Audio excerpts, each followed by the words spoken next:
我最近看到别人在推荐一个小玩意儿叫 Brick， 说是为了让你少刷手机，可以帮你的手机锁住让人分心的通知和软件。然后我看到价格$59，你没听错，它就是用3D 模型打印出来的塑料。这东西的原材料成本不超过10块钱吧，就一块小塑料，居然要花快400人民币。这不是自己关掉手机就能做到的事情吗？就是简单到你把手机反扣过来，调个飞行模式，或者就把让你分心的软件全给删掉，不就行了吗？我们现在到底是多缺乏自控力啊，还得专门去买一个智商税的小物品来提醒你不要再玩手机啦。今天的视频呢，来聊聊为什么我们越来越依赖这些看起来能帮助你变得更好、更加自律的小东西，它们到底是不是智商税呢？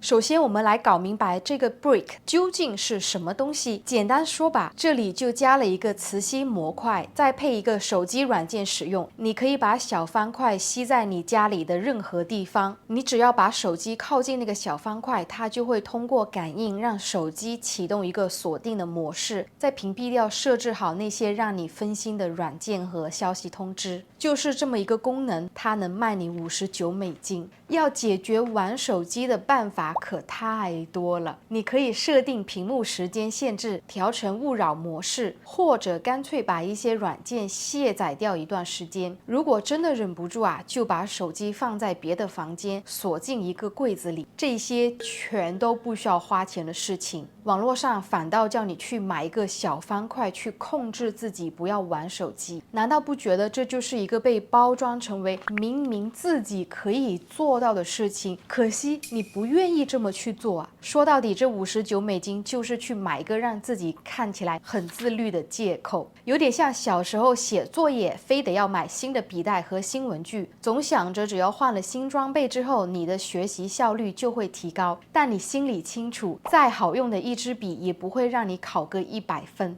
除了像 Brick 这种专门锁手机的小玩意儿，现在也越来越多的产品都在做一件事，就是帮忙做那些本来你自己能轻松完成的事情，现在啊，非得要借助一些小工具才能让你的生活更加完整。那么请问，没有这些小工具的出现，你的生活不也是一直过下去吗？这里呢，我就挑了3个典型的例子，听完之后你就明白这到底有多荒唐。第一个是草莓去蒂器，专门帮你把草莓的那一头给拔掉。用的时候啊，还挺讲究的，你要先对准这个头，再往下摁，最后转动起来拔掉。难道你就不能用一把小刀给处理掉，会更加简单吗？第二就是这硅胶的零食托盘，它可以放在你水杯上面那一圈。这个托盘啊，特别适合那种要扮演精致女生人设的人，边开车边喝水，还要优雅的拿起一颗巧克力。哇塞，这真好吃！但是讲真的，这玩意儿真的有用吗？你还得要防止它洒出来，关键啊，那个格子又浅，你这吃几口马上就没了。要是真想吃零食，最简单的办法就是拿个容器倒进去，甚至都不用倒，有些包装你可以直接在里面吃。生活本来可以简单点，现在反而被这些小东西搞得越来越复杂。最后啊，再来就是这锁住手机的神器，它是一个透明的小盒子，这居然还真有不少的人买。你把手机放进去，设置个时间，它就锁上了，你要等到时间到了才会自动打开。有些人在解锁之后会疯狂刷手机，最后反而玩得更加控制不住。还有些人在设完时间不到10分钟后就后悔了，搜攻略看一下能不能提前解锁，甚至还有的直接撬开。你看，这不是花钱买自律，简直是花钱折腾自己啊！我们总说想改变，想变得自律，想变得更有条理一点，可大多数人不是真的想要去做改变的这件事情，而是想有改变的那种感觉，所以才会容易想要去买各种小工具来提升自己。比如你早上起不来，不是想着晚上早点睡觉，而是去买一个能震醒隔壁邻居的超大声闹钟。你吃饭总是滑手机，不是想着将手机收起来，享受和家人的晚餐时间，而是想着买一个$80超大号的手机锁盒子。这个塑料盒子比刚才那个59的小方块还要离谱。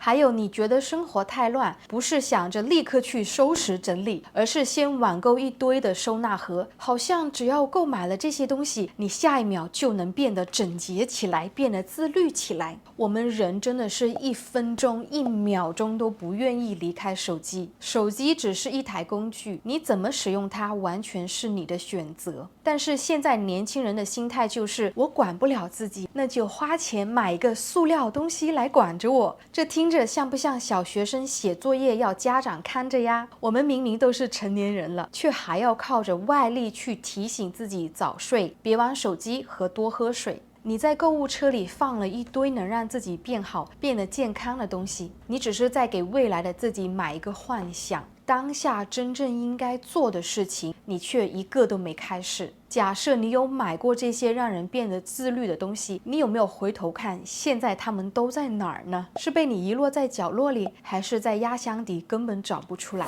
你可能把自控力当成一个听起来很遥远的词语，好像在网络上呈现出来能4点起床、全年坚持健身、每天读书3小时的人才配拥有。这其实真不是这样的。自控力是你每天生活里最基础的能力。你发现没？生活里所有那些让你变得焦虑、思绪混乱、状态差的事情，几乎都离不开你控制不住你自己。你要想的是，今天没做到，我再来一次，就像练肌肉一样，你每天都练一练，慢慢的就能扛起更重要的责任。自控力最怕的不是失败，而是你老想着用别的东西去替你承担。要是连关掉手机这件事情都靠买一个盒子才能解决，那要是未来生活里有更难的事情，谁来帮你做决定呢？现在市面上充满了各种各样的自我管理、自我提升、帮你变精致的商品，他们这背后的逻辑都很简单。你想要一个更好的自己，但不想吃苦，不想花时间，想快点达到那个自律的状态，那么就给你设计出让你有满意结果的商品。几乎所有的这些商品都在制造一个假象，让你不用多努力，只要把它用上了，你立马就能变成那个自律的人。甚至很多时候，它不是在解决问题，而是先制造出你有问题，再反手将它包装成一个消费的理由。比如你控制不了滑手机，又或者是你收拾不来家里，那么好，我来给你出一套完整的产品系统，能帮你快速的改善。但有哪个是真正解决问题的呢？其实都没有。